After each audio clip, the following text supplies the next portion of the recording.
தம்பி சவுண்டு வரல, கம்மியா இருக்கு.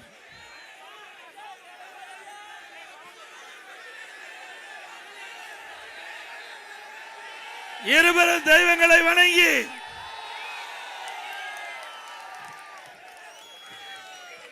திண்டுக்கல் மாவட்டத்தின் சார்பாக நடைபெற்றுக் கொண்டிருக்கின்ற தேர்தல் பிரச்சார கூட்ட நிகழ்ச்சியிலே கலந்து கொண்டு சிறப்பித்துக் கொண்டிருக்கின்ற மாவட்ட கழகத்தினுடைய செயலாளர்களே, முன்னாள் அமைச்சர் பெருமக்களே, நாடாளுமன்ற சட்டமன்ற உறுப்பினர்களே, வருகை தந்திருக்கின்ற கூட்டணி கட்சியினுடைய தலைவர்களே, நிர்வாகிகளே, கழக உடன்பிறப்புகளே, பெரியோர்களே, தாய்மார்களே, விவசாயிகளே, தொழிலாளர் நண்பர்களே,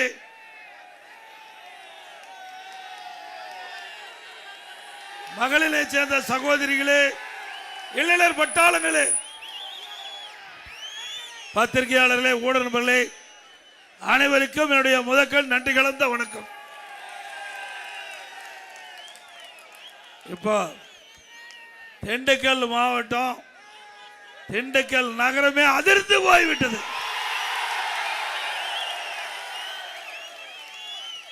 பூமி அதிர்கின்ற அளவிற்கு கடல் போல் மக்கள் வெள்ளம் காட்சி அளிக்கின்றது. எந்த திசையை நோக்கினாலும் மக்கள் வெள்ளம். ஆக திண்டுக்கல் மாவட்டம் அதிமுக கோட்டை என்பதை நிரூபித்து வைக்கிறது. உங்களுடைய ஆரவாரம் எழுச்சி நடைபெற்ற சட்டமன்ற பொது தேர்தலில் நம்முடைய வேட்பாளர் வெற்றி பெற்று விட்டார்கள். அனைத்து இந்திய அண்ணா திராவிட முன்னேற்ற கழக தலைமையிலே அமைக்கப்பட்ட தேசிய ஜனநாயக கூட்டணி நம்முடைய கூட்டணியிலே கழகத்தின் சார்பாக திண்டுக்கல் சட்டமன்ற தொகுதி முன்னாள் அமைச்சர், சட்டப்பேரவை உறுப்பினர், மூத்த அண்ணன் திரு திண்டுக்கல் சீனிவாசன் அவர்கள் நிறுத்தப்பட்டிருக்கின்றார். அதே போல நத்தம் சட்டமன்ற தொகுதி முன்னாள் அமைச்சர், சட்டமன்ற உறுப்பினர், மூத்த அண்ணன் நத்தம் விஸ்வநாதன் அவர்கள் நிறுத்தப்பட்டிருக்கின்றார். வேடத்தூர் சட்டமன்ற தொகுதி முன்னாள் எம்எல்ஏ டாக்டர் விபிபி பரமஸ் அவர்கள் நிறுத்தப்பட்டிருக்கின்றார். நீலக்கோட்டை தொகுதி சட்டப்பேரவை உறுப்பினர் திருமதி எஸ் தேன்மொழி அவர்கள் நிறுத்தப்பட்டிருக்கின்றார். பழனி சட்டமன்ற தொகுதி திரு கே ரவி மனோகரன் அவர்கள் நிறுத்தப்பட்டிருக்கின்றார். ஆத்தூர் சட்டமன்ற தொகுதி திரு ஏ விஸ்வநாதன் அவர்கள் நிறுத்தப்பட்டிருக்கின்றார். கிட்டத்தட்ட 6 சட்டமன்ற தொகுதியில் அனைத்து இந்திய அண்ணா திராவிட முன்னேற்ற கழகத்தின் சார்பாக 6 பேர் நிறுத்தப்பட்டிருக்கின்றோம். இந்த 6 பேருக்கும் இரட்டை சின்னத்திலே வாக்களிக்க வேண்டும். பொன்மனச்சம்பாள் புரட்சி தலைவர் எம்ஜிஆர் சின்னம், மாண்புமிகு அம்மாவின் சின்னம், உழைப்பாளின் சின்னம், விவசாயியின் சின்னம், வியாபாரியின் சின்னம், ஏழையின் சின்னம், வெற்றி சின்னம். வாக்களிப்பீர் இரட்டலைக்கு. அதே போல நம்முடைய கூட்டணியிலே அங்கம் வைக்கின்ற தமிழ் மாநில காங்கிரஸ் கட்சியின் சார்பாக ஒட்டஞ்சத்திரம் சட்டமன்ற தொகுதியிலே அந்த கட்சியினுடைய வேட்பாளராக திரு விடியல் சேகர் அவர்கள் நிறுத்தப்பட்டிருக்கிறோம். அவருக்கு தாமரை சின்னத்திலே வாக்களிக்க வேண்டும். என்ன சின்னம்? தாமரை சின்னத்திலே வாக்களிக்க வேண்டும். ஆக அதிமுக வேட்பாளர் 6 பேர், அவர்களுக்கு இரட்டை சின்னத்திலே வாக்களிக்க வேண்டும். இன்னைக்கு கூட்டணி கட்சி வேட்பாளர் சகோதரர் விடியல் சேகர் அவர்களுக்கு தாமரை சின்னத்திலே வாக்களிக்க வேண்டும். என்னுடைய மூத்த அண்ணன் 2 பேர், என்னை விட மூத்தவர்கள், இயக்கத்துக்கு பாடுபட்டவர்கள், அவருடைய ஆசையோடு தான் நானே நிற்கிறேன். இருவரும் அண்ணன் அவர்கள் இயக்கத்துக்கு பாடுபட்டவர். பொன்மனச்சம்மல் புரட்சி தலைவர் எம்ஜிஆர் காலத்திலும் சரி, அம்மா காலத்திலும் சரி இந்த இயக்கத்திற்காக உழைத்தவர்கள். இயக்கத்திற்காக பாடுபட்டவர்கள்.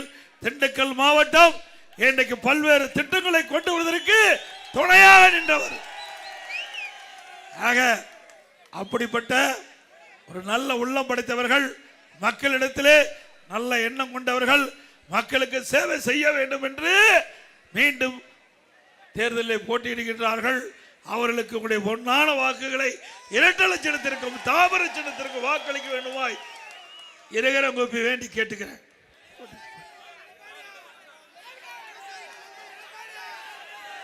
இன்றைய தினம் முதலமைச்சர் போராட்டத்தெல்லாம் பேசுறார். அரசியல் பேசுனா பரவாயில்ல. அண்ணா திமுக எதுக்கு? தில்லு திராணி தெம்பு கிடையாது ஸ்டாலினுக்கு. ஸ்டாலின் அவர்களே, உங்களுக்கு தில்லு திராணி தெம்பு இருந்தா எங்களுடைய நிர்வாகத்தை பத்தி பேசுங்க, நாங்க பதில் சொல்ல தயார். அதை விட்டுட்டு எடப்பாடி பழனிசாமி டெல்லிக்கு அடுமை, தமிழ்நாடுக்கும் டெல்லிக்கு தான் போட்டி. இங்க என்னங்க தேர்தல் நடக்குது? சட்டமன்ற தேர்தல் நடக்குது. இந்த முதலமைச்சருக்கு மறதி சாஸ்தி. இன்றைக்கு தமிழ்நாட்டில் சட்டமன்ற தேர்தல் நடக்குது. இந்த சட்டமன்ற தேர்தலில் திராவிட முன்னேற்ற கழக ஆட்சி அகற்ற வேண்டும் என்பதற்காக நடக்கிற தேர்தல்.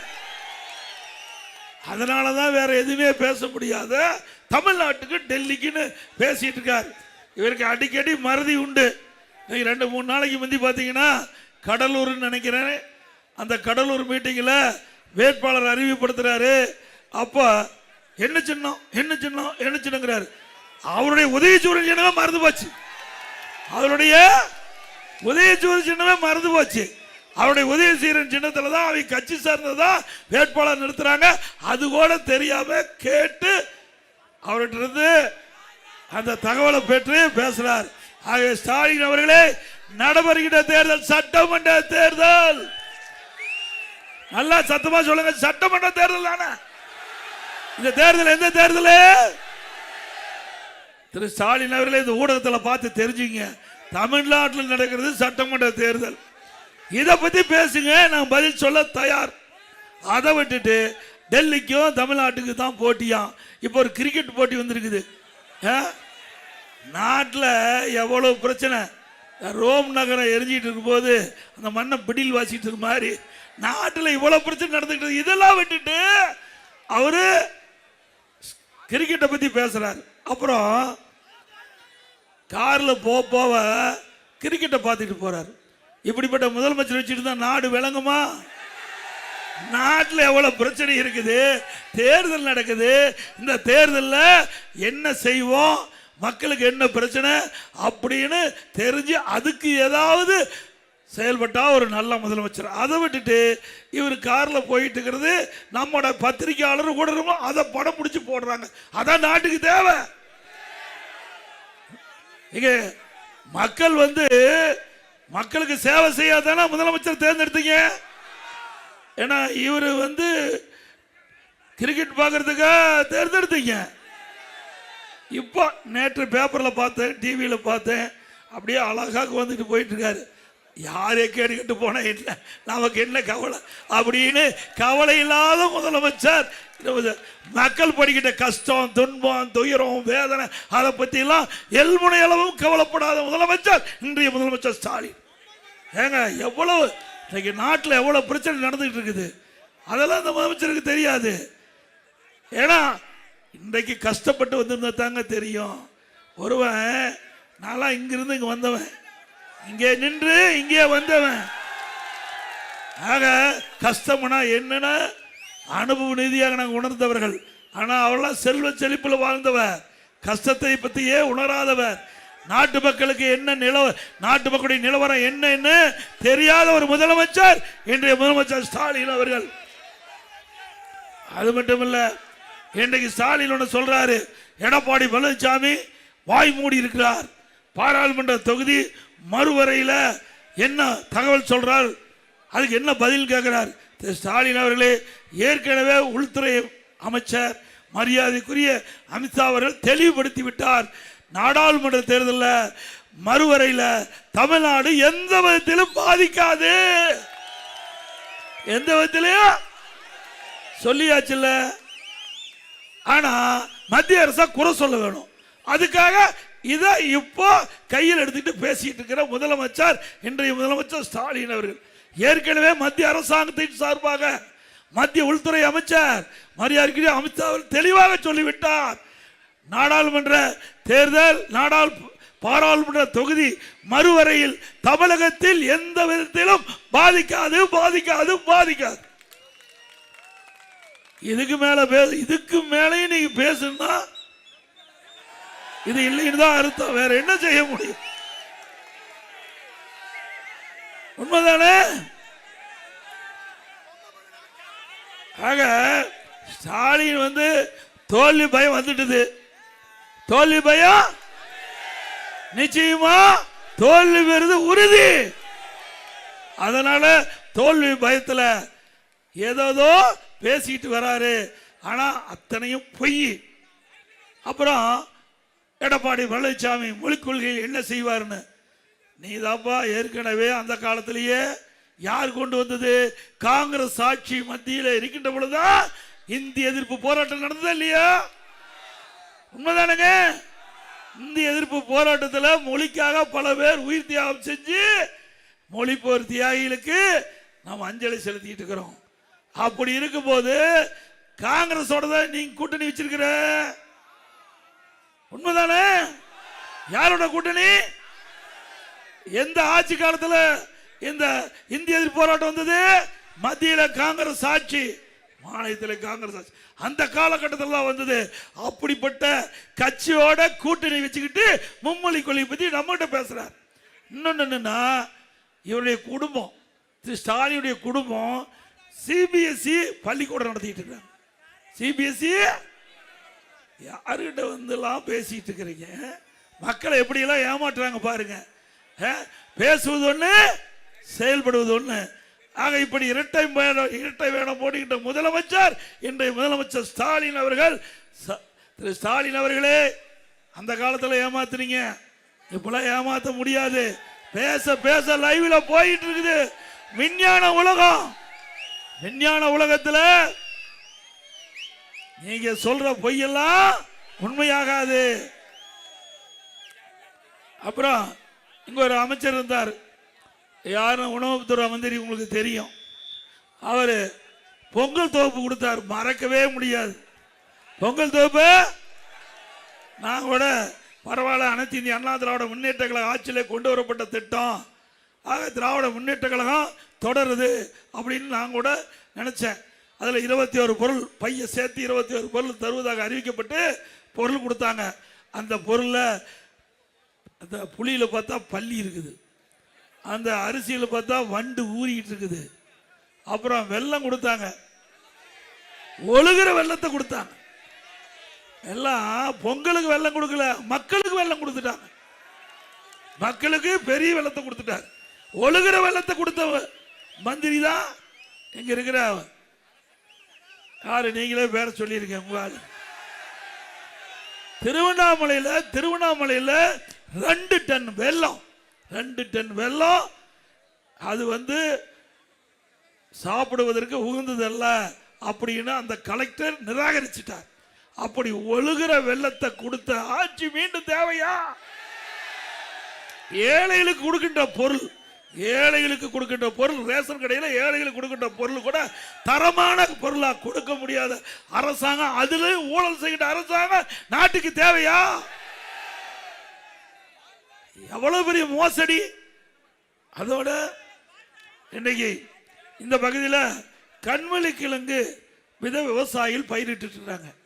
நான் போன தடவை எழுச்சி பயணம் மேற்கொள்ளும் போது அந்த விவசாயிகள்லாம் என்னுடைய பஸ்ஸை நிறுத்தி அந்த விதையெல்லாம் காட்டி, நாங்களாம் கஷ்டப்பட்டு 1 ஏக்கருக்கு 5 லட்சம் ரூபா செலவு செஞ்சு கண்வழி கிழங்கு பயிரிட்டுக்கிறோம். இங்கே இருக்கிற ஒரு அமைச்சர், அதுதான் எந்த அமைச்சர் முதலே சொல்லிட்டேன், ஒழுகிற வெள்ளத்தை கொடுத்த அமைச்சர் இங்கே சிண்டிகேட்டு போட்டு அந்த கூட்டு விற்பனையில் வெளி மாநிலம் வெளியூர் வியாபாரிகள்லாம் வாங்கக்கூடாதுன்னு ஒரு கட்டுத்திட்டம் போட்டு இங்கே சிண்டிகேட் போட்டு அந்த விலையை குறைச்சி எங்களுக்கு வருகின்ற வருமானத்தை தடுத்து நிறுத்தினார். எங்களுக்கு கிடைக்க வேண்டிய வருமானம் இந்த அமைச்சரால போயிட்டு இந்த அமைச்சரே இதுக்கு துணை நிற்கிறார். இந்த அமைச்சரே இந்த கண்வெளி கிழங்கு விதைய இவர் ஆள் வச்சு விலைக்கு வாங்கிட்டு இருக்காரு, இதுல கொள்ளையடிச்சிட்டு இருக்காருன்னு அந்த மக்கள் சொன்ன செய்தி உண்மையா? எங்க விவசாயிகள் இரவு பகல் பாராம உழைச்சி அவள் கொண்டுகின்ற அந்த கண்வெளி விதை கிழங்கு, கண்வெளி கிழங்கு, அந்த கிழங்கு விதைய அதை கூட இங்க இருக்கிற மந்திரி விட்டு வைக்கல. எதுலாம் கொள்ளையடிக்க முடியும் அதெல்லாம் கொள்ளையடிக்கிறான். கிராமத்தில் சொல்லுவாங்க எரியிற வீட்டில் விடுங்குது மிச்சம்னு. அது மாதிரி இவள் ஆட்சி இருந்த காலத்தில் எந்தெந்த வகையில மக்களிடத்திலிருந்து கொள்ளையடிக்க முடியுமோ அந்தந்த வகையில கொள்ளையடித்த அரசாங்கம் திமுக அரசாங்கம்.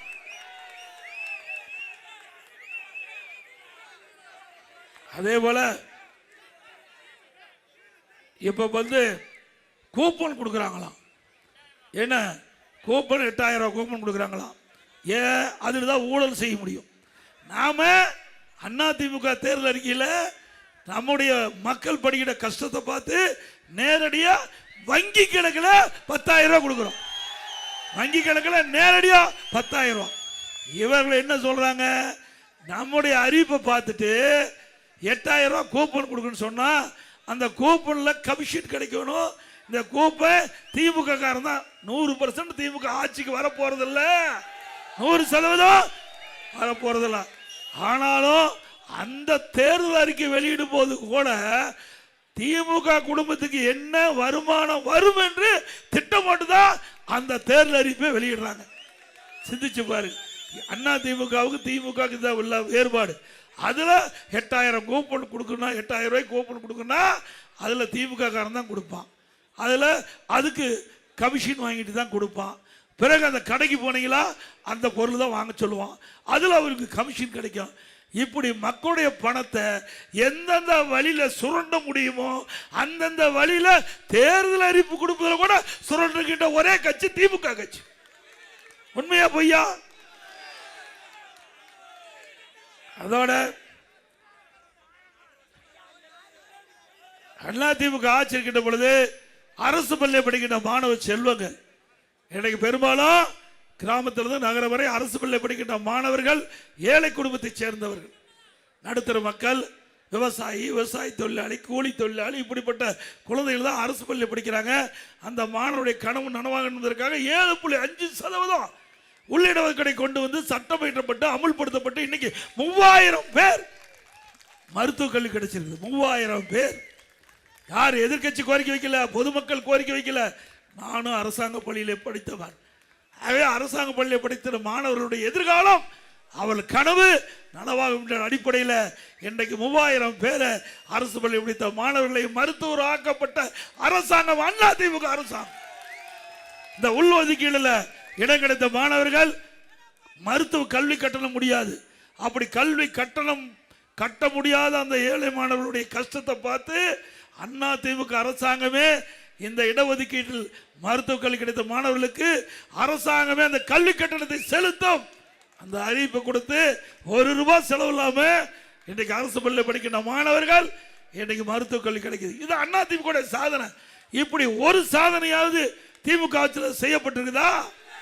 செஞ்சிருக்காங்களா? அதே போல அம்மா மினி கிளினிக், இதுக்கு என்னங்க உங்களுக்கு கஷ்டம் இருக்குது சொல்லுங்க பார்க்கலாம். அம்மா மினி கிளினிக் அதை மூடிட்டாங்க.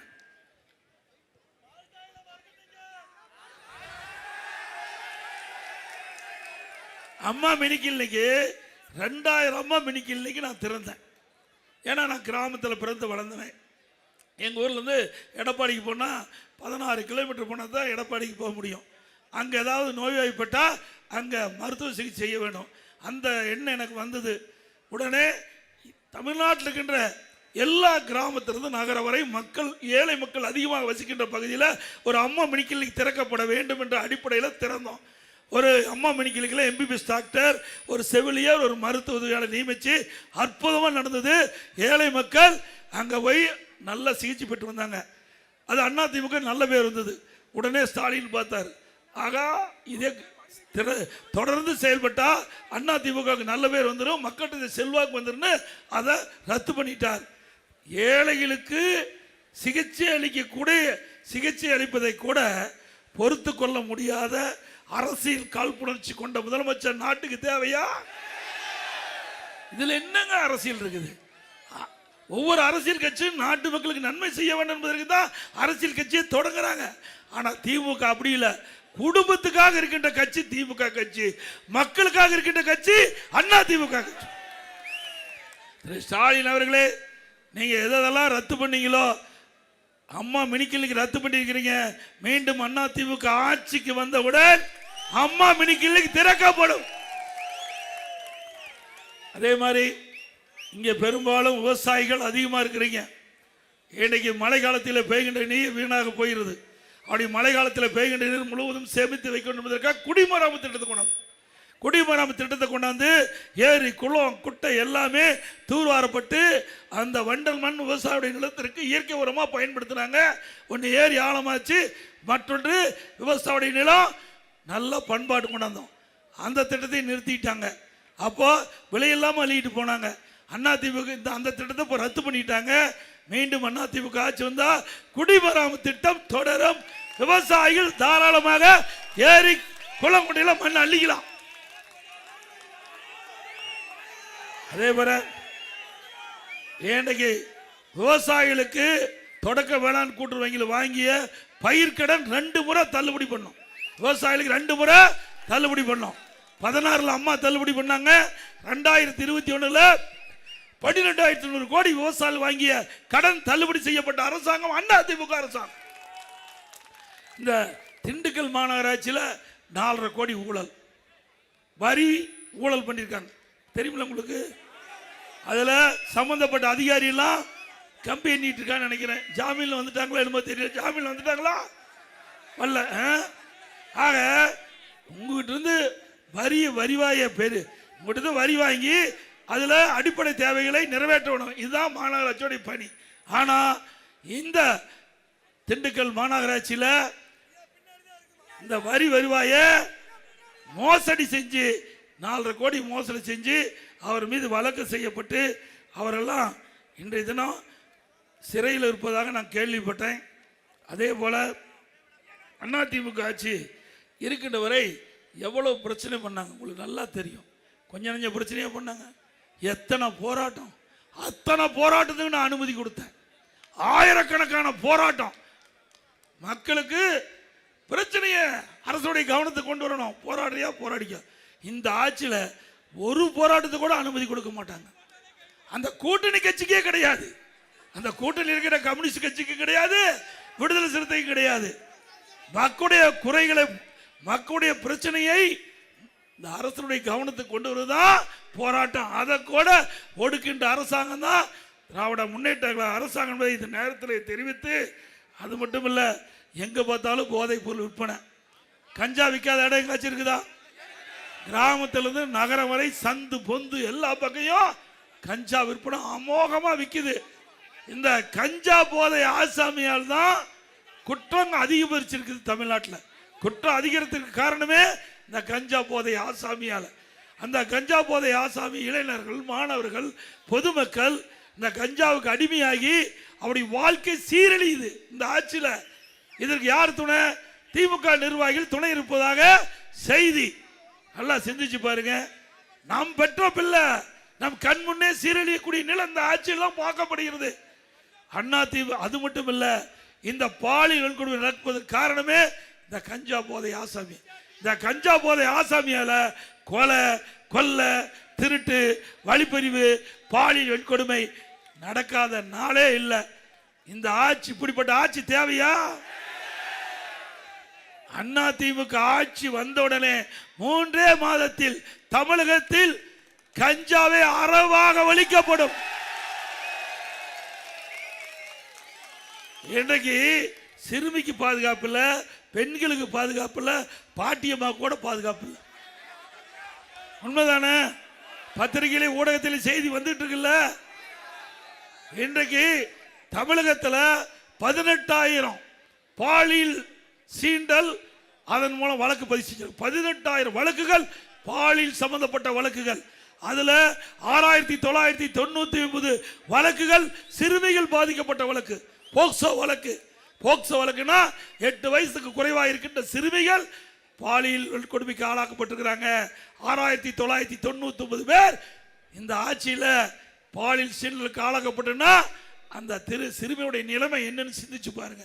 இப்படிப்பட்ட அரசாங்கம் தேவையா? 2 வயசு குழந்தை கூட இந்த ஆட்சியில காப்பாற்ற முடியல. அப்ப ஸ்டாலின் சொல்றாரு, அப்பா அப்பானா ரொம்ப சந்தோஷமா நினைக்குது. அப்பா அப்பா எனக்கு கதறும் போது இந்த ஸ்டாலின் எங்க போனார்? இதே குழந்தை 2 வயசு குழந்தையை இன்றைக்கு கதற பாலில் சீண்டல் ஏற்படுகின்ற பொழுது அப்பா அப்பான்னு இந்த குழந்தை கத்தி இருக்கும்ல, இந்த அப்பாவுக்கு காது கேட்காது. அப்பெல்லாம்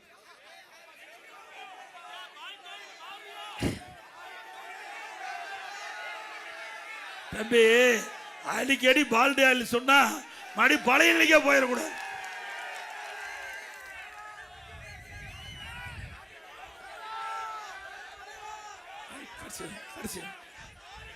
அது மட்டும் இல்ல, இன்றைக்கு ஸ்டாலின் போற பக்கம் பேசுறாரு. எடப்பாடி பழனிசாமி இன்றைக்கு பாரதிய ஜனதாவுக்கு அடிமையா இருக்காரு, மதவாத கட்சிக்கு துணை நிற்கிறாரு. தமிழகத்தில் மதவாத கட்சி வேர் ஊன்றுவதற்கு துணையா இருக்கிறாங்க அப்படின்னா 1999ஆம் ஆண்டு நாடாளுமன்ற தேர்தலில் திமுக பாஜக கூட்டணி வச்சிருந்தா இல்லைங்களா?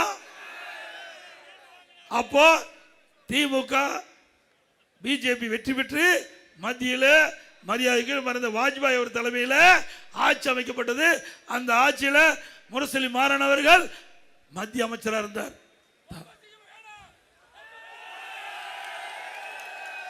இருந்தார்ல?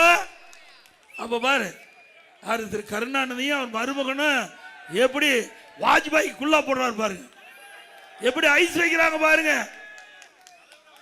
திரு உதயநிதி அவர்களே இத பாருங்க, உங்க தாத்தா என்னென்ன வேலை பண்ணாருன்னு. உங்க தாத்தா கூட்டணி வச்சா சரி, நாங்க கூட்டணி வச்சா மதவாத கட்சியா? சரி. அப்புறம் 2001ஆம் ஆண்டு சட்டமன்ற பொது தேர்தல், அதுலயும் திமுக பிஜேபி கூட்டணி வச்சிருந்தது.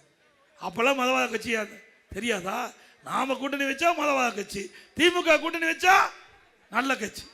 என்னங்க இதுல சிந்திச்சு பாருங்க, எவ்வளவு ஏமாற்று வேலை, எப்படி மக்களை திசை திருப்புறாங்க. அத்தனை சிறுபான்மை மக்களை ஏமாற்றி வாக்குகளை பெறுவதற்கு ஸ்டாலின் நடிக்கிற நாடகம். உண்மைதானே? இல்லன்னு பத்திரிகை இல்ல. அப்போ நல்லவர் சொன்னாரு. இப்போ திரு கருணாநிதி அப்போ மோடி நல்லவர் சொல்றாரு, நாம சொல்லல. அவர் யாரு? நாம சொல்றதுக்கு முந்திய அந்த பேப்பரில், ஏன்னா இதெல்லாம் காட்டினா தான் மக்களுக்கு புரியும், திமுக நிலைமை என்னன்னு தெரியும். அப்போ ஒரு பேட்டியில் சொல்றார் பத்திரிகைக்கு, மோடி நல்லவர், குஜராத்தில் சிறப்பு ஆட்சி செஞ்சவர், திறமையானவர்னு யார் சொல்றா? திரு கருணாநிதி, திரு உதயநிதியினுடைய தாத்தா சொல்றார். கிடைக்கலையா? ஆக அவர்கள் சொன்னா அது சரி, நாம சொன்னா தப்பு. எந்த விதத்திலும் பாருங்க, நரேந்திர மோடி மிகவும் நல்லவர். நரேந்திர மோடி அவர்கள் யார் சர்டிபிகேட் கொடுத்தது? திரு கருணாநிதியே கொடுத்துட்டாரு. அப்பளும் மகனும் வாய் மூடிட்டு இருக்கணும். எப்ப பார்த்தாலும் என்ன சொல்றாரு ஸ்டாலின்? நான் யார் தெரியுமா? முத்துவேல் கருணாநிதியுடைய மகன். அப்படின்னு அவர் சொல்றது நீ கேட்க வேணும்ல? திரு கருணாநிதி அவர் சொன்னது கேட்க வேணும்ல? அவரே குஜராத்தை சிறப்பாக மேம்படுத்தியுள்ளார். நரேந்திர மோடி மிகவும் நல்லவர். கருணாநிதி பரபரப்பு பேட்டி. இவ்வளவும் பேசிவிட்டு நம்ம பத்தி விமர்சனம் செய்வதற்கு இவருக்கு யோக்கியது உண்டா? ஏங்க, நாம தேர்தல் நேரம் திமுக தலைமையில் ஒரு கூட்டணி, அண்ணா திமுக தலைமையில் ஒரு கூட்டணி, நாங்க வாக்குகள் சிதறாம அண்ணா திமுக தேசிய ஜனநாயக கூட்டணி அமைச்சிருக்கிறோம். எங்களுடைய கூட்டணி அமைக்கின்ற போதே தெளிவுபடுத்தியாச்சு, எங்க கூட்டணிக்கு தலைமை அண்ணா திமுக. எங்க கூட்டணி வெற்றி பெற்று வந்தா அண்ணா திமுக ஆட்சி அமைக்கும். எங்களுடைய கூட்டணியுடைய வேட்பாளர் இபிஎஸ் சொல்லியாச்சுல்ல. அப்புறம் மறுபடியும் டெல்லிக்கு தமிழ்நாட்டுக்குன்னா அப்படி என்னன்னு சொல்றது? இது இல்லைன்னு தான் சொல்ல வேணும். இது இருக்கிற சொன்னா புரிஞ்சுக்கலாம், இல்ல சொல்லி எப்படி புரிய வைக்க முடியும்? அது மட்டும் இல்ல, ஸ்டாலின் சொல்றார், மத்தியில் எங்களுக்கு நிதி கொடுக்கல, திட்டம் கொடுக்கலினார். 15 ஆண்டு காலம் மத்தியில் ஆட்சி அதிகாரத்தில் திமுக இருந்ததா இல்லையா? காங்கிரஸ் கட்சியில மத்தியில் அமைச்சரவையில் இடம்பெற்றிருந்தீங்க. பாரதிய ஜனதா கட்சி மத்தியில் ஆண்ட போது அமைச்சரவை இடம்பெற்றிருந்தீங்க. ஐக்கிய குஜராத் அவர் பிரைம் மினிஸ்டர் இருந்த போது மத்தியில் ஆட்சி இருந்தீங்க. மரியாதைக்குரிய தேவகடா அவர்கள் அவர் பிரைம் மினிஸ்டர் இருந்த போது மத்தியில் ஆட்சி அதிகாரத்தில் 15 ஆண்டு காலம் திராவிட முன்னேற்ற கழகம் ஆட்சி அதிகாரத்தில் இருந்தது. அப்பொழுதெல்லாம் தமிழ்நாட்டு மக்களுக்கு, தமிழ்நாட்டு மக்களை பற்றி கவலைப்படாத முதலமைச்சர் இன்றைய முதலமைச்சர் ஸ்டாலின் திரு கருணாநிதி அவர்கள். ஏன் அப்ப திட்டத்தை வாங்கியிருக்கலாம்ல? நீங்க அமைச்சரவையில் இடம்பெற்றிருக்கும் போதே திட்டத்தை வாங்கியிருக்கலாம்ல? அதிகாரம் இருக்கும் போது தானே கிடைக்கும். திட்டமும் வாங்கல, நிதியும் வாங்கல. இப்போ மத்திய அரசாங்கம் கொடுக்கலங்கிறீங்க. மத்திய அரசோட இணக்கமா இருந்தா தேவையான திட்டத்தை வாங்கியிருக்கலாம். நாங்க மத்திய அரசோட இணக்கமா இருந்தோம். மெட்ரோ ரயில் திட்டம் இந்தியாவிலேயே ஒரு திட்டத்துக்கு 63,000 கோடி வாங்கின ஒரே அரசாங்கம் அதிமுக. 11 அரசு மருத்துவக் கல்லூரி உங்க ஊர்ல திண்டுக்கல்ல, திண்டுக்கல் அடிக்கல் நாட்டு 400 கோடி அரசு மருத்துவக் கல்லூரி மருத்துவமனை. இந்தியாவில் எந்த மாநில அரசோ ஒரு வருஷத்துல 11 அரசு மருத்துவக் கல்லூரி மருத்துவமனை கொண்டு வரல, கேட்டு பெறல. வாங்கணும்ல மத்திய அரசாங்கிட்ட. பல தேசிய நெடுஞ்சாலைகள் நீங்க பாருங்க, இதுல இருந்து அற்புதமான சாலை, பொள்ளாச்சி போறது நிறைய சாலைகள், பிரமாதமான சாலைகள் வாங்கணும். விமான நிலையம் திருச்சி விரிவாக்கம், தூத்துக்குடி விமான விரிவாக்கம், துறைமுகம் வஉசி திருமணம் தூத்துக்குடியில் விரிவாக்கம், சென்னை துறைமுகம் விரிவாக்கம், ரயில் பாதைகள் புதிதாக வேணும்னு கேட்டோம், அதை கொடுத்தாங்க. நிலம் எடுத்து கொடுக்கல. புதிய ரயில் வேணும்னு கேட்டோம், கொடுத்தோம். கேட்டதெல்லாம் கொடுத்தாங்க. மத்திய அரசாங்கம் அதிமுக ஆட்சி இருக்கும் போது கேட்டதெல்லாம் வாங்கணும். நீங்க எப்ப பார்த்தாலும் எழுத்துக்கிட்டு இருந்தா யார் கொடுப்பா? போய் மத்திய அரசோட அணுகி தமிழ்நாட்டு மக்களுக்கு தேவையான திட்டங்கள் கொடுக்கணும். அதாவது தேர்தல் நடக்க வரைக்கும் போட்டி உண்டு. தேர்தல் முடிந்த பிறகு ஓட்டு போட்ட மக்களுக்கு நன்மை செய்ய வேணும். அதுதான் உண்மையான கட்சிக்கு அழகு. அப்படி செஞ்சார ஸ்டாலின். சிறுபான்மை மக்களை குளிர வைக்கணும், அவருடைய வாக்குகளை பெற வேண்டும். ஓட்டு போட்ட மக்களை பத்தி கவலை இல்லை, தமிழ்நாட்டை பத்தி கவலை இல்லை. சிந்திச்சு பாருங்க, மத்தியில மக்களுக்காக ஒரு நாளாவது நாடாளுமன்றத்தில் நாடாளுமன்றம் பேசிக்கிறாங்களா? காவிரி நதிநீர் பிரச்சனை வந்தது, அதிமுக பிஜேபியோட கூட்டணி வச்சிருந்தோம். தீர்ப்பு உச்சநீதிமன்றம் தீர்ப்பு அளிக்கப்பட்டு விட்டது. அந்த தீர்ப்பை நடைமுறைப்படுத்துவதில் மத்திய அரசாங்கம் காலதாமதம் செஞ்சது. உடனடியாக பல முறை மத்திய அரசாங்கத்துக்கு கோரிக்கை வச்சோம், நிறைவேற்றல. கூட்டணியிலே இருந்து கொண்டு 22 நாட்கள் 37 நாடாளுமன்றத்தையே ஒத்தி வச்சோம். தமிழ்நாட்டுடைய உரிமையை மீட்க வேண்டும், உச்சநீதிமன்றம் அளித்த தீர்ப்பை நடைமுறைப்படுத்த வேண்டும் என்று 22 நாட்கள் இந்திய நாடாளுமன்றத்தை முடக்கி வச்சோம்ல, ஒத்தி வச்சோம். அப்படின்னா அதிமுக வலிமை என்ன? ஓட்டு போட்ட மக்களுக்கு நன்மை செய்ய வேணும், தமிழ்நாட்டுடைய உரிமையை நிலைநாட்ட வேணும். அது எங்க கட்சிக்கு உண்டு, தன்மானம் உண்டு. எங்க கட்சிக்கு தமிழ்நாட்டு மக்கள் மீது நம்பிக்கை, எங்க மீது நம்பிக்கை வைத்து வாக்களித்த மக்களுக்கு நாங்க திட்டத்தை கொண்டாட வேண்டும் என்ற அடிப்படையில் செயல்பட்டோம். அப்படி திமுக செயல்படுதா? எப்ப பார்த்தாலும் நீட்டுங்கிறிய. நீட்டை யாரு கொண்டாந்தது? திராவிட முன்னேற்ற கழகமும் காங்கிரஸ் தான் நீட்டை கொண்டாந்தது. 2010 டிசம்பர் 21 நீட் நோட்டிபிகேஷன் வெளியிட்டது மத்திய காங்கிரஸும் திமுக ஆண்ட போது. அப்ப குலாம் நபி ஆசாத் இன்றைக்கு மத்திய சுகாதாரத்துறை அமைச்சர், இணையமைச்சர், திமுக கட்சி சேர்ந்த காந்தி செல்வன் மத்திய சுகாதார இணையமைச்சர். அந்த காலகட்டத்தில் நீட்டை அறிமுகம் செஞ்சீங்க. நீட்டை கொண்டாந்து வீதான், நீட்டை எதுக்கு இருந்தா வீதான். எப்படி டபுள் கேம் பாருங்க, கொண்டு வந்ததோ எதுக்குறதோ எங்க நாங்க நீட்டு விலக்கு பெற வேண்டும், நீட்டுக்கு விதிவிலக்கு பெற வேண்டும் என்று போராடிட்டு இருந்தோம். அம்மா இருக்கும்போது ஒரு வருஷம் விதிவிலக்கு கொடுத்தாங்க. அதுக்கு பிறகு நாங்கள் போராடிட்டு இருக்கும்போது உச்சநீதிமன்றத்தில் தீர்ப்பு கொடுத்துட்டாங்க. இது தேசிய அளவில் இருக்குது, இந்திய அளவில் இருக்குது. நீட்டை கொடுக்க முடியாதுன்னு நீதிமன்றம் உத்தரவு போட்டாச்சு. நீ உச்சநீதிமன்றம் உத்தரவு போட்ட பிறகு அதை நடைமுறைப்படுத்த முடியுமா? 2021 சட்டமன்ற பொதுத் தேர்தல் போல திராவிட முன்னேற்ற கழக தேர்தல் அறிக்கையில் என்ன சொன்னாங்க? திமுக ஆட்சிக்கு வந்தோன்னா முதல் கையெழுத்து நீட் தேர்வு ரத்து செய்யப்படும். செஞ்சாங்களா? திரு உதயநிதி ஸ்டாலின் அவர் என்ன சொன்னாரு? நீட்டு விலக்கு பெறுவதற்கு ரகசியம் இருக்குன்னு சொன்னார். இதுவரைக்கும் ரகசியத்தை சொன்னாரா? தங்கபல ரகசியமா இருக்குது. என்ன ரகசியத்தை? ஆனா போன கூட்டத்தொடரில் முதலமைச்சர் ரகசியத்தை சொல்லிட்டார். உச்சநீதிமன்றத்தில் தீர்ப்பு இருந்த காரணத்தினால தமிழ்நாட்டில் நீட்டுக்கு விதிவிலக்கு பெற முடியாது. இதைத்தைய நாங்களும் சொன்னோம். இதைத்தானே நானும் 21 சொன்னோம். 2021 மக்களை ஏமாற்றி கவர்ச்சிகரமாக பேசி பெற்றோர்களை இளைஞர்களை ஏமாற்றி வாக்குகளை பெற்று ஆட்சிக்கு வந்த பிறகு அப்படி அந்தர்பல்ட்டி அடிச்சு இப்போ நீட்டுக்கு விதிவிலக்கு பெற முடியாது. அது யாரு? நீட்டுக்கு எதிராக வாதாடின யாரு? மரியாதைக்கு சிதம்பரத்தினுடைய மனைவி நளினி அம்மா தான் வாதாடுறாங்க. வாதாடிட்டு அந்த அம்மா வெளியில் பேட்டி கொடுக்குறாங்க. நீட்டுக்கு முற்றுப்புள்ளி வச்சாச்சு. இத்தனையும் செஞ்சது அவர்கள். எங்க மேல பழி சுமத்தி அவதூறு செய்தி வெளியிட்டு அது நியாயமா? சிந்திச்சு பாருங்க. எப்படிலாம் நாட்டு மக்களை ஏமாற்றுகின்ற கட்சி திமுக கட்சி.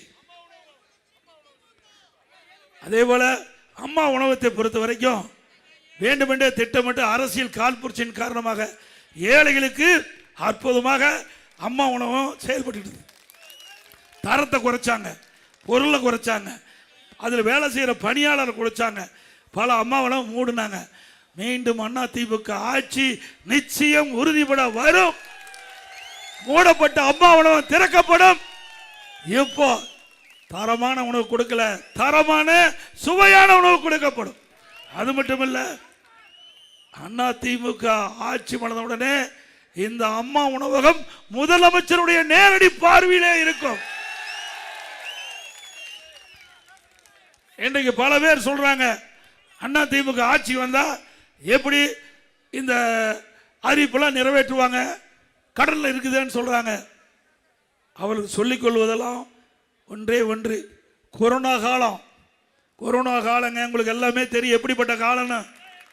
ஒரு வருடம் மக்கள் வெளியில் வர முடியல. வர முடிஞ்சுதா? அந்த கொரோனா வைரஸ் காற்றில் எளிதாக பரவி அந்த கொரோனா வைரஸ் பாதிக்கப்பட்டவர்கள் உயிர் நீக்கக்கூடிய அளவிற்கு கொடிய நோய் கொரோனா வைரஸ். அந்த தொற்றை அதிமுக அரசு சரியான முறையில் நடவடிக்கை எடுக்கப்பட்டு கொரோனா வைரஸ் பரவலை தடுத்ததில் இந்தியாவிலே முதல் மாநிலம் தமிழ்நாடு. அது மட்டும் இல்ல, அந்த காலகட்டத்தில் ஒரு வருஷம் நம்முடைய ஏழைகளுக்கு தொழில் கிடையாது, வருமானம் கிடையாது. அதனால ரேஷன் கடையில் அரிசி விலை இல்லாமல் கொடுத்தோம், பருப்பு இல்லாமல் கொடுத்தோம், சர்க்கரை கொடுத்தோம், எண்ணெய் கொடுத்தோம். கொடுத்துமே இல்லையா? 1000 ரூபாய் பணமும் கொடுத்தோம். அதே நேரத்தில் பொங்கல் வந்தபோது 2500 ரூபாய் குடும்பத்தை கொடுத்தோம். அந்த கொரோனா காலத்தில் அரசாங்கத்துக்கு 1 ரூபாய் வருமானம் இல்லை, 1 ரூபாய் வருமானம் இல்லை. டாஸ்மாக் கடை மூடியாச்சு, பத்திரப்பதிவு கிடையாது, ரோட் டாக்ஸ் கிடையாது, ஜிஎஸ்டி கிடையாது, அதோட பெட்ரோல் டீசல் பங்கிலிருந்து வருகின்ற வருவாய் கிடையாது, எக்ஸைஸ் வரி கிடையாது. தமிழ்நாடு அரசுக்கு வருகின்ற வருவாய் 1 ரூபாய் வருவாய் இல்லாம ஒரு வருஷம் ஆட்சி செய்த ஒரே அரசாங்கம் அதிமுக அரசாங்கம். இந்தியாவிலேயே பொருளாதாரம் நிலைநாட்டப்பட்ட அரசாங்கம் அதிமுக அரசு. பல அரசாங்கத்தில் திவாலாச்சு, ஆனா தமிழ்நாடு அரசாங்கம் தான் காப்பாற்றப்பட்டது. அப்படி திறமையான நிர்வாகம் படைத்த அரசாங்கம் அதிமுக அரசாங்கம். இன்னைக்கு அதிமுக ஆட்சியில் வந்த வரி வருவாயை விட திராவிட முன்னேற்ற கழக ஆட்சியில் வருகின்ற வரி வருவாய் 1,36,000 கோடி அதிகமாக வருது. அதனால வருவாய் அதிகரித்து மக்களுடைய திட்டங்கள் முழுமையாக நிறைவேற்றப்படும். அது மட்டுமல்ல, அந்த காலகட்டத்தில் பள்ளியில் படிக்கின்ற மாணவர்கள் மன உளைச்சல் இருந்தாங்க, ஆல் பாஸ் போட்டு கொடுத்தாங்க. கல்லூரியில் படிக்கின்ற மாணவர் ஆன்லைன்ல வகுப்பு, ஆன்லைன்ல தேர்வு, நல்ல மாணவர்கள் ஆன்லைன்ல படிச்சாங்க, ஆன்லைன்ல தேர்வு எழுதினாங்க, அவர்கள் தேர்ச்சி பெற்றாங்க. இது அதிமுக ஆட்சியுடைய வரலாறு. கடுமையான சோதனைங்க. நான் முதலமைச்சராக பொறுப்பேற்கின்ற பொழுது 2017 குடிப்பதற்கு கூட தண்ணி இல்லை, வறட்சி நிவாரணம் கொடுத்த ஒரே அரசாங்கம் இந்தியாவிலேயே தமிழ்நாடு அரசு தான். விவசாயிகளுக்கு வறட்சி நிவாரணம், புயல் வெள்ளம் டெல்டா மாவட்டம் புரட்டி போட்டு விட்டது, சரி செஞ்சோம். கொரோனா காலம் சரி செஞ்சோம். கொரோனா காலத்தில் சுமார் 40,000 கோடி கொரோனாவுக்காக செலவு செஞ்சோம். இப்படி இருந்த காலகட்டத்தில் கூட தமிழ்நாட்டில் வரி உயர்த்தல, விலைவாசி உயரல, கடன் அதிகமாக வாங்கல நாங்க. ஆனா திராவிட முன்னேற்ற கழக ஆட்சி 2021 வரை 73 ஆண்டு காலம் பல கட்சிகள் தமிழ்நாட்டை ஆண்டது. 73 ஆண்டு காலத்தில் தமிழ்நாட்டுடைய கடன் அளவு 4,85,000 கோடி. 21 2021 2026 வரை திராவிட முன்னேற்ற கழக ஆட்சியில் 5 வருஷத்துல 5 லட்சம் கோடி கடன் வாங்கியிருக்கிறீங்க. 5 வருஷத்துல 5 லட்சம் கோடிங்க. ஆக ஒரு பக்கம் கடன் அதிகமாக வாங்கிட்டு இருக்கீங்க, ஒரு பக்கம் வருவாய் அதிகம் இருக்குது, திட்டம் எதுவும் இல்லை. பணம் எங்க போச்சு? ஆக மக்களுடைய பணம் எங்கே சென்றாலும் அதை திரும்ப பெற்று அரசுடைய கஜானாவை நிரப்பப்படும். இந்த ஆட்சியில் மாநகராட்சி, நகராட்சி, பேரூராட்சி எல்லாம் பாருங்க, மின் கட்டணம் 67% உயர்த்திட்டாங்க, கடவரி 150% வரி வச்சாச்சு, வீட்டு வரி 100%, ஆண்டுக்கு 6% கடவரி உயர்வு, வீட்டு வரி உயர்வு, அதே போல குடிநீர் வரி உயர்வு, குப்பைக்கு வரி போட்ட ஒரே அரசாங்கம் திமுக அரசாங்கம். நல்லா சிந்திச்சு பாருங்க. அது மட்டுமல்ல, இன்றைக்கு இந்த மாநகராட்சியில் முதல் வீடு கட்டினா சரி, கடை கட்டினா சரி, 1000 சதுரடிக்கு 38,000 தான் கட்டணம். திமுக ஆட்சியில் கிட்டத்தட்ட 1,08,000 ரூபா 1000 சதுரடிக்கு கட்டணம் செலுத்த வேணும். பிளான் அப்ரூவ்டுக்கு 1,08,000, 38,000 எங்க, 1,08,000 எங்க? சிந்திச்சு பாருங்க. அதே போல கட்டுமான பொருட்கள் இன்றைக்கு முன்னை முட்டிக்கிட்ட அளவுக்கு உயர்ந்தாச்சு. ஜல்லி விலை உயர்ந்து போச்சு. கிட்டத்தட்ட 2,000 ரூபாய்க்கு வித்த ஜல்லி 5,000 ரூபாய்க்கு விற்குது. எம்சாண்ட் 2,500 ரூபாய்க்கு வித்தது 5,500 ரூபாய்க்கு விற்குது. ஒரு செங்கல் 8 ரூபாய்க்கு வித்தது இப்போ 13 ரூபாய்க்கு விற்குது. ஒரு டன் கம்பி 40,000 ரூபாய்க்கு வித்தது இப்போ 60,000 ரூபாய்க்கு விற்குது. அதே போல மரம் 200% உயர்ந்து போச்சு.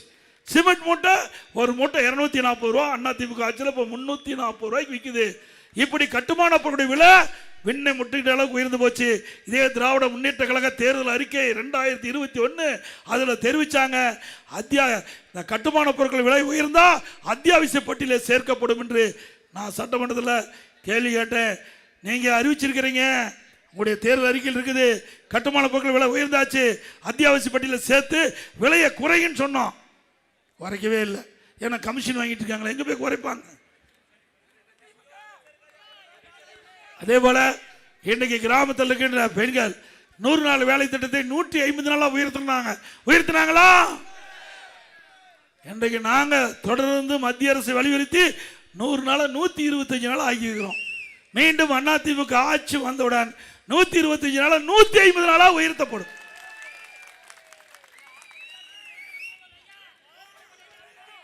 அதோட இஸ்லாமிய பெருமக்கள் அதிகமாக இருக்கிறீங்க, சிந்திக்க வேணும். கூட்டணி வேற, கொள்கை வேற. கொள்கை வேற, கூட்டணி வேற. இதையும் ஒன்னா சேர்த்து பார்க்கக்கூடாது.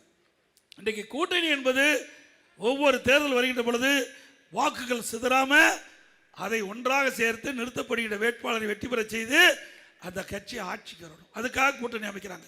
ஏன் திமுக இருக்கிற கட்சியெல்லாம் அண்ணா திமுக கூட்டணியில் வச்சிருந்தவங்க தான். திமுகவில் யாரெல்லாம் கூட்டணி இருந்தாங்களோ அவரெல்லாம் அண்ணா திமுக கூட்டணியில் இடம்பெற்றவர்கள். அண்ணா திமுக கூட்டணியில் யாரெல்லாம் இடம்பெற்றிருந்தாங்களோ அவரெல்லாம் திமுக கூட்டணியில் இடம்பெற்றது தான். தேர்தல் நேரத்தில் கூட்டணி மாறி மாறி இருப்பது இயல்பு. அப்படிதான் தமிழ்நாட்டில் இருந்திருக்குது. அந்த அடிப்படையில் தான் அண்ணா திமுகவும் பாரதிய ஜனதாவும் கூட்டணி வச்சிருக்குது. இன்றைக்கு கூட்டணி வச்சதுனால அவர் சொல்லுவதெல்லாம் நாங்க கேட்போம் அப்படின்னு வேண்டும் என்று திட்டமிட்டு திராவிட முன்னேற்ற கழக தலைவரும் அவருடைய கூட்டணி கட்சி தலைவரும் ஒரு அவதூறு செய்தியை பரப்பிட்டு வராங்க. தயவு செய்து எண்ணி பாருங்க, தமிழ்நாட்டில் 31 ஆண்டு காலம் தமிழகத்தில் ஆண்ட கட்சி அதிமுக கட்சி. 31 ஆண்டு காலம் ஆட்சி முடிச்சிருக்கு. 31 ஆண்டு காலத்தில் மத சண்டை வந்ததா, ஜாதி சண்டை வந்ததா? கண்ணை இமைகாப்பதை போல தமிழ்நாட்டு மக்களை பாதுகாத்த அரசாங்கம் அதிமுக அரசாங்கம். தமிழ்நாட்டில் எங்கே ஜாதிக்கும் மதத்திற்கும் இடம் கிடையாது. அதிமுக பொறுத்த வரைக்கும் ஜாதிக்கும் மதத்திற்கும் அப்பாற்பட்ட கட்சி அதிமுக கட்சி. ஆனால் சிறுபான்மை மக்கள் வேண்டும் என்று திட்டமிட்டு கவர்ச்சிகரமாக இன்றைய முதலமைச்சர் பேசிக் கொண்டிருக்கின்றார். ஆக நம்ப வேண்டாம். உங்களுக்கு பாதுகாப்பு கொடுக்கின்ற ஒரே கட்சி அதிமுக கட்சி.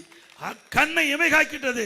அதே போல சிறுபான்மை மக்கள், இஸ்லாமிய பெருமக்கள், கிறிஸ்துவ பெருமக்கள், ஏனைய சிறுபான்மை மக்களை கண்ணை இமைகாப்பதை போல அதிமுக அரசு பாதுகாக்கும் பாதுகாக்கும் பாதுகாக்கும்.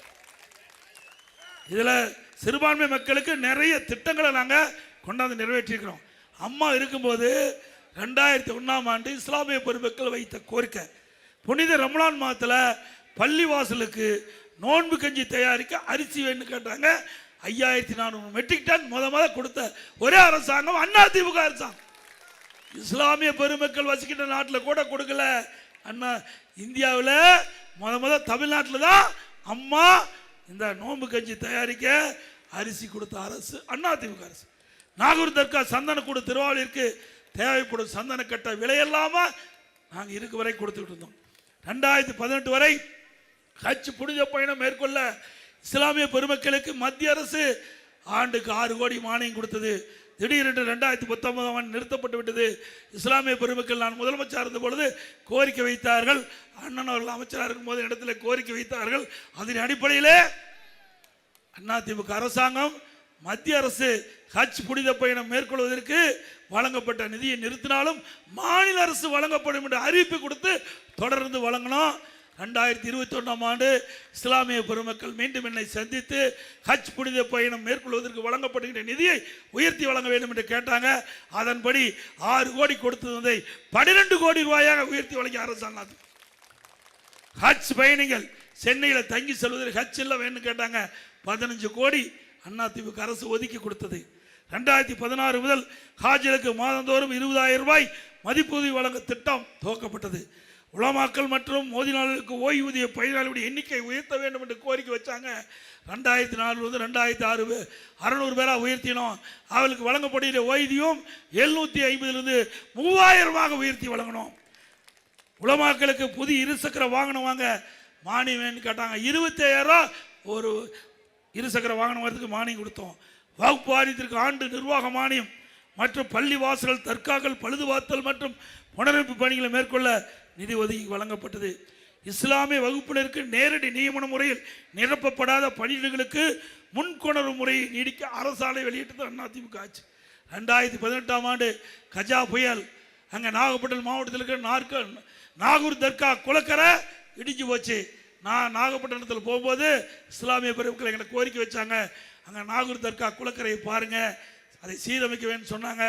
அவருடைய வேண்டுகோளை ஏற்று நேரடியாக போய் நாகூர் தர்கா குளக்கரையை பார்த்து சேதமடைஞ்சிருந்து அதுக்கு 4 கோடி 25 லட்சம் ரூபாய் நிதி ஒதுக்கீடு செஞ்சு குளக்கரையை சரி செஞ்சேன். 2002ஆம் ஆண்டு இந்திய ஜனாதிபதி தேர்தலில் டாக்டர் APJ அப்துல் கலாம் அவர்களுக்கு அதிமுக வாக்களித்து ஜனாதிபதி ஆக்கணும். மேலும் அவருடைய நினைவாக ராமநாதபுரத்தில் அரசு மற்றும் கலைக்கல்லூரியை திறந்தோம். 2017ஆம் ஆண்டு திண்டுக்கல்லில் இந்த நம்முடைய திண்டுக்கல் மாவட்டம் ஹைதர் அலி மற்றும் திப்பு சுல்தான் அவருடைய வாழ்க்கை வரலாறு குறித்து மணிமண்டபம் திறக்கப்பட்டது. கண்ணியமிக்க காயிதே மில்லத் அவர்களுக்கு சென்னையில் மணிமண்டபம் அமைத்தது அதிமுக. இவ்வளவும் செஞ்சது நாம. ஒண்ணுமே செய்யாம மக்களை ஏமாத்தி கவர்ச்சிகரமாக பேசி சிறுபான்மை மக்களை வாக்களை பெறுவதற்காக திரு ஸ்டாலின் அவர்கள் நாடகம் ஆடிக்கொண்டிருக்கின்றார். இஸ்லாமிய பெருமக்களும் கிறிஸ்துவ பெருமக்களும் சிந்திக்க வேண்டும். உங்களுக்கு எப்பொழுதும் பாதுகாப்பாக இருக்கின்ற ஒரே அரசாங்கம் அதிமுக அரசாங்கம். நேரத்திலே ஆக அதிமுக அரசாங்கத்தை மக்களுக்காக உழைக்கின்ற அரசாங்கம், மக்களுக்காக பாடுபடுகின்ற அரசு அதிமுக அரசாங்கம் என்பதை நேரத்தில் தெரிவித்து, அதிமுக அரசாங்கம் இருக்கின்ற பொழுது பல்வேறு திட்டங்களை நிறைவேற்றி கொடுத்துருக்கோம். இந்த நம்முடைய திண்டுக்கல் மாவட்டத்தில் முதலமைச்சர் சொல்கிறாரு, எதையுமே அதிமுக ஆட்சியில் செய்யலை அப்படின்னு ஒரு பச்சை பொய்யை சொல்லிட்டு இருக்காரு. திண்டுக்கல் மாவட்டத்தில் மட்டும் நிறைவேற்றப்பட்ட பணிகள் சிலவற்றை குறிப்பிடுறேன். திண்டுக்கல்ல இந்த மாவட்ட மக்களுடைய வேண்டுகோளை ஏற்று எங்களுடைய அமைச்சராக இருந்த அண்ணன்மார்கள் சட்டமன்ற வேண்டுகோளை ஏற்று பிரம்மாண்டமான அரசு மருத்துவக் கல்லூரி மருத்துவமனை கொடுத்தார். நிலக்கோட்டை அரசு மகளிர் கலைக்கல்லூரி அதிமுக ஆட்சியில் துவக்கப்பட்டது. வரலாற்று சிறப்புமிக்க வைகை அணையிலிருந்து திருமங்கலம் மற்றும் சிலம்பட்ட பகுதிக்கு வத்தலக்குண்டு ஒன்றிய பகுதியில் வழியாக 58ஆம் கால்வாய் கட்டி முடி பாசனம் திறந்து விடப்பட்ட விவசாயிகள் மறுமலர்ச்சி. கொடைக்கானல் அன்னை தெரசா மகளிர் பல்கலைக்கழகத்திற்கு புதிய இடம் தேர்வு செய்யப்பட்டு புதிய கட்டமைப்புகள் உருவாக்கப்பட்டன. நத்தம், நிலக்கோட்டை மற்றும் வத்தலக்குண்டு ஒன்றிய பகுதியில் உள்ள கிராமங்களுக்கு 656 கோடி மதிப்பீட்டில் பாதுகாக்கப்பட்ட காவிரி கூட்டுக்குடி திட்டத்தை வழங்கப்பட்டது. திண்டுக்கல் மாநகராட்சி அனுமந்த நகர் மேம்பாலம் 21 கோடியில் கட்டப்பட்டது. திண்டுக்கல் பழனி ரயில்வே பாதையில் உள்ள திண்டுக்கல் அங்கு நகரில் புதிய மேம்பாலம் 20 கோடியில் கட்டப்பட்டது. திண்டுக்கல் பாலகிருஷ்ணபுரம் ரயில்வே மேம்பாலம் 66 கோடியில் கட்டப்பட்டது. தமிழ்நாடு விளையாட்டு மேம்பாட்டு ஆணையம் சார்பில் திண்டுக்கல்லில் வில் விளையாட்டு அரங்கம் 1.5 கோடியில் கட்டப்பட்டது. திண்டுக்கல் மாவட்ட தலைமை அரசு மருத்துவமனை மகப்பேறு மற்றும் குழந்தைகள் நல மருத்துவ பிரிவு 18 கோடி மதிப்பீட்டில் விரிவுபடுத்தப்பட்டது. கொடைக்கானல் நகருக்கு தடையில்லா குடிநீர் வழங்குவதற்காக 44 கோடி மதிப்பீட்டில் குண்டாறு குடிநீர் திட்டம் செயல்படுத்தப்பட்டது. கொடைக்கானல் நகர் முழுவதும் 14 கோடி மதிப்பீட்டில் அனைத்து பகுதியில் LED விளக்குகள் பொருத்தப்பட்டன. கொடைக்கானல் ஏரி 10 கோடி மதிப்பீட்டில் தூர் வாரப்பட்டு ஏரியை சுற்றி 2 கோடி மதிப்பீட்டில் வண்ணக்கல் நடைபாதை அமைக்கப்பட்டு சுற்றுலா மேம்படுத்தப்பட்டது. பழனி அருள்மிகு தண்டாயுதபாணி திருக்கோயிலுக்கு பக்தர்கள் சென்று வர 4 கோடி மதிப்பீட்டில் ரோப் கார் வசதி செய்யப்பட்டது. பழனி நகரை அழகுபடுத்தும் வகையில் 56 கோடி மதிப்பீட்டில் பல்வேறு திட்டங்கள், அந்த கிரிவெளி பாதை, அந்த பழனியை சுற்றி அந்த சாலை பூரா அருமையா சீர் செஞ்சோம், குளக்கரை சீர் செஞ்சோம். வத்தலக்குண்டு நகருக்கு 29 கோடி மதிப்பீட்டில் வைகை கூட்டுக்குடி திட்டம் செயல்படுத்தப்பட்டது. மாவட்டம் முழுவதும் பல்வேறு புதிய துணை மின் நிலையங்கள் புதிதாக துவக்கப்பட்டது. இதனால் விவசாயிகளுக்கு தங்குதடையில்லாத மின்சாரம் வழங்கப்பட்டது. கீரனூர் கூட்டுக்குடி திட்டம் 109 கோடி மதிப்பீட்டில் மேற்கொள்ளப்பட்டன. வத்தலக்குண்டு நகரில் புதிய போக்குவரத்து காவலையும் கொண்டு வரப்பட்டது. அதே போல நிலக்கோட்டை தாலுகா சித்தர்கள் நத்தம் கிராமத்தில் வைகை ஆற்றின் குறுக்கே 13 கோடியில் தடுப்பன. நரசிங்கபுரம் ராஜவாய்க்கால் 10 கோடி மதிப்பீட்டில் புனரமைக்கப்பட்டு நிலக்கோட்டை மற்றும் வத்தலக்குண்டு பகுதியில் உள்ள கண்மாயிலுக்கு நீர் கொண்டு வரப்பட்டது. சித்தையன் கோட்டை மேற்கு ராஜவாய்க்கால் 10 கோடி மதிப்பில் புனரமைக்கப்பட்டு புதிதாக காங்கிரீட் தளம் அமைக்கப்பட்டது. ஆத்தூர் காமராஜர் நீர்த்தேக்கம் 85 கோடி மதிப்பீட்டில் தூர்வாரப்பட்டு அதன் கீழே புதிய சிற்றணை கட்டப்பட்டது. ஆத்தூர் சட்டமன்ற தொகுதியில் குடிநீர் வழங்கிட 105 கோடி மதிப்பீட்டில் காவிரி கூட்டுக்குடி திட்டம் செயல்படுத்தப்பட்டது. நத்தம் தொகுதி முழுவதும் காவிரி கூட்டுக்குடி திட்டத்தின் மூலம் 420 கோடி மதிப்பீட்டில் குடிநீர் வசதி ஏற்படுத்தப்பட்டது. ஆத்தூர் அரசு மருத்துவமனை தரம் உயர்த்தப்பட்டு 35 கோடி மதிப்பீட்டில் 34 படுக்கை வசதி கொண்ட மருத்துவமனை கட்டிடம் கட்டமைப்பு வசதி ஏற்படுத்தப்பட்டது. இவ்வளவும் அதிமுக ஆட்சியில் செஞ்சிருக்கிறோம். ஒன்றுமே செய்யலைங்கிறார் முதலமைச்சர். நாம் திண்டுக்கல்ல மருத்துவக் கல்லூரி மருத்துவமனையை நாம கொண்டாந்து கட்டணும், அவர் திறந்து வச்சுட்டு போயிட்டார். திண்டுக்கல்ல காய்கறி மார்க்கெட் அவரும் திறந்துட்டார். இன்னொன்று, நம்முடைய வேடசந்தூர் அங்கே இருக்கின்ற விவசாய மக்கள் கோரிக்கை வச்சாங்க. நான் முதலமைச்சர் இருந்து சட்டப்பேரவை விதி 110 கீழே ஒரு அறிவிப்பு வெளியிட்டேன். கரூர் மாயனூர் அணையிலிருந்து உபரியாக வெளியேறுகின்ற நீர் வேடசந்தூர் தொகுதிக்குட்பட்ட வேடசந்தூர், விஜிலியம்பாறை, வடமதுரை பகுதியில் உள்ள 200க்கும் மேற்பட்ட ஏரிகள் அந்த தண்ணீரை நிரப்புகின்ற திட்டம் செயல்படுத்தப்படும் என்ற அறிவிப்பை கொடுத்தோம். அதற்கு விரிவான திட்ட அறிக்கை தயாரிக்க நிதி ஒதுக்கீடு செய்யப்பட்டது. இந்த அரசு வந்தவுடன் கிடப்பில் போடப்பட்டது. மீண்டும் அதிமுக ஆட்சி வந்தவுடன் சட்டப்பேரவையில் நான் அறிவிக்கப்பட்ட 110 விதிகள் அறிவிக்கப்பட்ட அந்த திட்டத்தின்படி இந்த 200 ஏரிகள் வேடசந்தூர் பகுதி, உச்சிலியம்பாறை பகுதி, வடமர பகுதியில் இருக்கின்ற ஏரிகள் அந்த நீரேற்றின் மூலமாக தண்ணீரை கொண்டு வந்து நிரப்பப்படும்.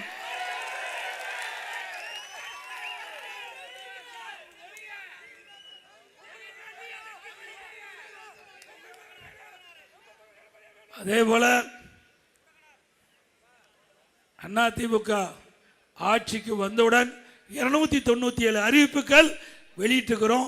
அனைத்து அறிவிப்புகளும் நிறைவேற்றப்படும் என்பதை இந்த நேரத்தில் தெரிவித்து, முக்கியமான அறிவிப்பு, அதிமுக ஆட்சிக்கு உடனே வரி உயர்த்தப்பட்டுட்டாங்க, விலைவாசி உயர்ந்தாச்சு. இதனால் மக்கள் கஷ்டப்பட்டு இருக்கிறாங்க.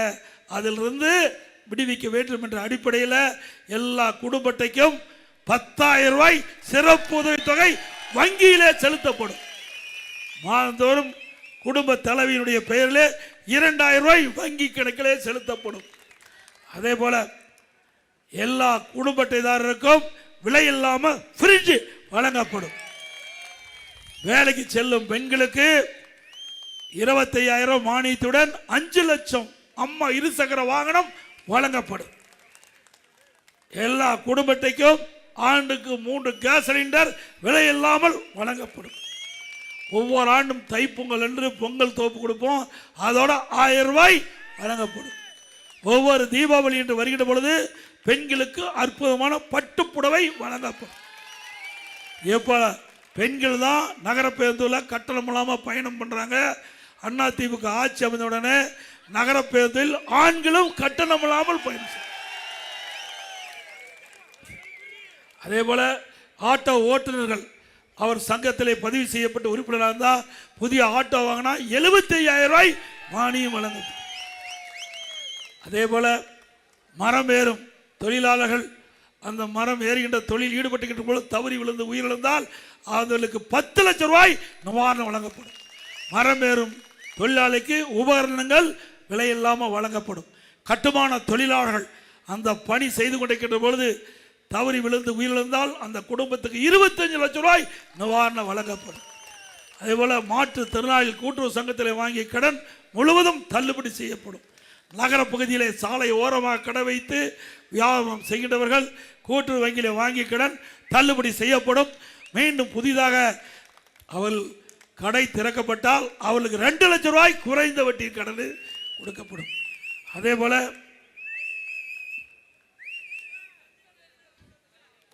முதியோர்களுக்கு வழங்கப்படுகின்ற ஓய்வூதியம் 2,000 ரூபாயாக உயர்த்தி வழங்கப்படும்.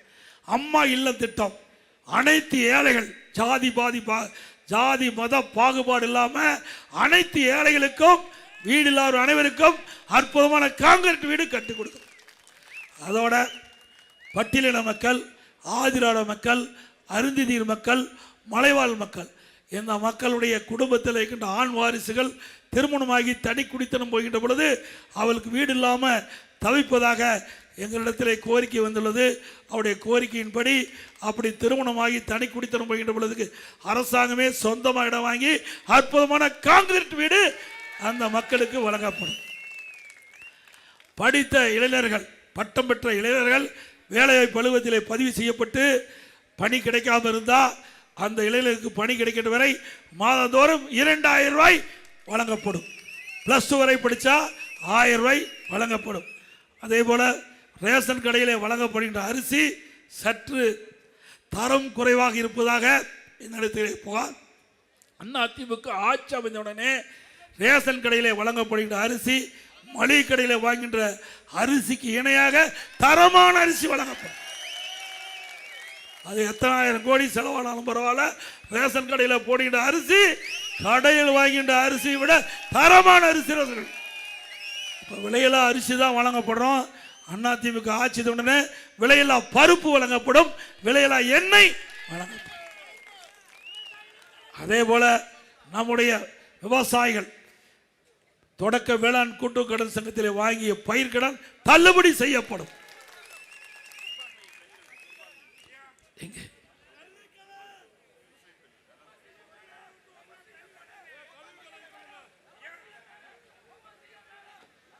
அதே போல இஸ்லாமிய பெருமக்கள், கிறிஸ்துவ மற்றும் ஏறைய சிறுபான்மை வகுப்பை சேர்ந்த மகளிர் அவெல்லாம் வீட்டிலிருந்து வெளியில் வர்றது கிடையாது.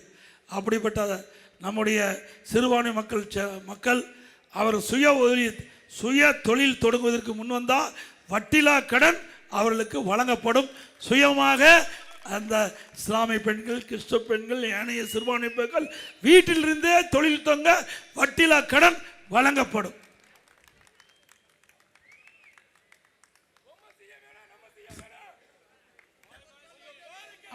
இங்கே வரி விருந்த பொதுமக்கள், கழக நிர்வாகிகள், கூட்டணி கட்சி சேர்ந்த தலைவர்கள், இங்கே இருக்கின்ற வேட்பாளர்கள் அனைவருக்கும் இனிய தமிழ் புத்தாண்டு நல்வாழ்த்துக்கள்.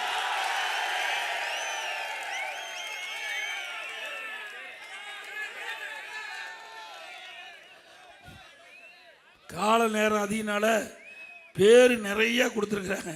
36 பேர் கொடுத்துருக்குறாங்க. அதனால் வாசிக்க முடியல. அதனால் நீங்கள் அனைவரும் பொறுத்தருள வேண்டும் என்று கேட்டுக்கிறேன். அதிமுக கூட்டணி கட்சி சேர்ந்த நிர்வாகிகள் பொறுத்தருள வேண்டும் என்று அன்போடு இந்த நேரத்தில் கேட்டு, மக்களை காப்போம், தமிழகத்தை மீட்போம்.